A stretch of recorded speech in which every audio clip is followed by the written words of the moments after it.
O sa 26. Sa 26 mag-ano na yan siya. Mag-anti-rabies. Pero dito daw, wala naman daw talagang rabies dito. Part lang siya ng law. Kasi walang rabies kasi ano yung Wala daw talagang rabies dito. kasi sa pagkain sa mga ano yan, sa mga dumi-dumi yan dapat. Dumi-dumi, Kasi oo. ma-develop yan na ano. Oo. Pero dito Mga daw, accumulation sa body niya kaya magkaroon ng magkaroon ng rabies. pero dito, basura, ganyan. Oo. Dumi. Yun ang ano sa rabies. Actually, wala.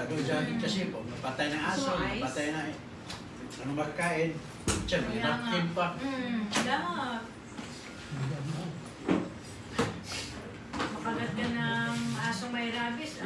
Nakakita na kayo yung nakagat ng aso? Yung parang ano rin, parang Oo, nagabaliw na, no? Parang aso na no. May nakita ko niya marami na. yung sa ano ba sa Davao Medical Center, Philippine Medical Center sa Davao. Ang gabi yan, mag-ano talaga. Parang Yung nagwawala. ganito na ulo nila, inuuntog talaga nila. Parang nababaliw na, ulo talaga. Baliw-baliwan talaga yan. Ulo talaga na parang sila, itsura.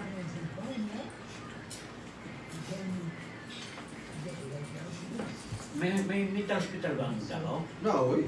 Oo. Na, Na po yan. Parang sa Mindanao, ang sento ang Davao. Kaya mahirap kung malayo. Punta naman. Mas ka eh. may istorya kasi yan ba ibang nabuang ba lalaki na baliw siya tapos dito tinanong si doktor, ganda ng sagot na, di ba? Sabi doktor, palabas ng ito. Last interview niya, pag-uwi mo sa bahay, anong gagawin mo? Sumagot na siya. Pag-uwi sa bahay, Naglalaro, jingay. ng asawa daw niya, hubaran daw niya kagad ng panty ng asawa niya. Sabi na dito, magaling talaga ito. Ano gagawin mo sa panty? Tatanganin ko ng gantay, gawin kong tirador. Balis ko lang. Balis ko lang. Kala mo matinuna yun. Pala pa rin. Please, balik ba? Final interview na, wala. Hindi mo pala magaling. Ay, tawa. Nagkakawa, hindi ko pa nakuha.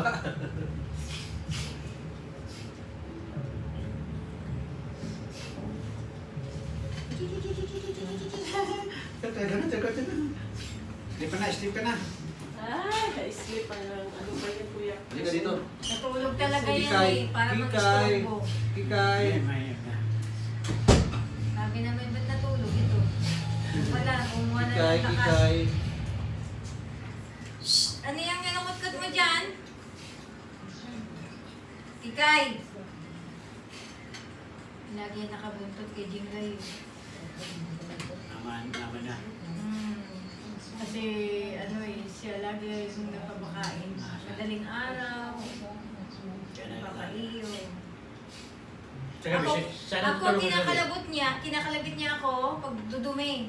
Sa madaling araw, mga iihi yan, alas 3, si Jingay ang kakalabitin niya. Pagdating ng mga alas 5, ako ang kakalabitin niya para dumumi. Alam niya. Oo. Lalabas siya doon. Oo, lagay lang siya. Ano siya, tutulong na sa pad niya. Ay, hindi pwede. Hindi mo yung Huwag ka nang pagkain. lumaki. Mas Ganyan siya. Hindi, Hindi ako yung ako pagkain. lang ng 10 kilos daw. Mga 10 kilos po, yun ang siya abot ng mga pana. Kaya pwede yan, may mga mall kasi dito na ayaw pagpasok ang aso pag malaki na. So pag ganyan maliit, pwede yan ipasok. Si Bruno, di ba pwede makapasok sa Elcor? Dako naman si Bruno. Huh? What is it? What is it that you want?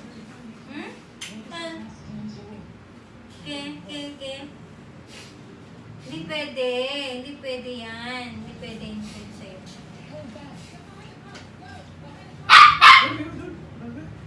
Di ba doon ba? O doon ba? Ito, para malunod. Doon.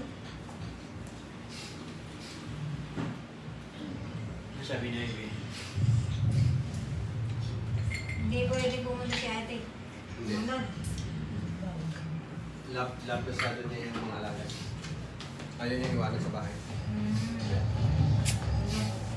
Tsura. Wala.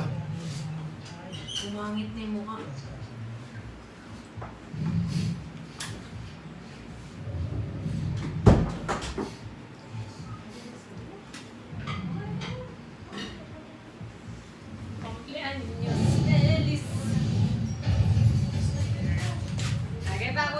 Lagay pa, wala masabi na totoo. O sa akin pala rin dapat sa'yo.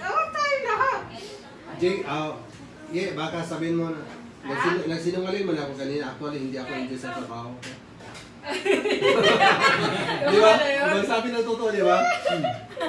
Magsabi nito to. Sige, pag-ibig mo lang Kasi hindi talaga ako nag-enjoy sa trabaho ko. Kuya, sa'yo. Ay, meron ka pa?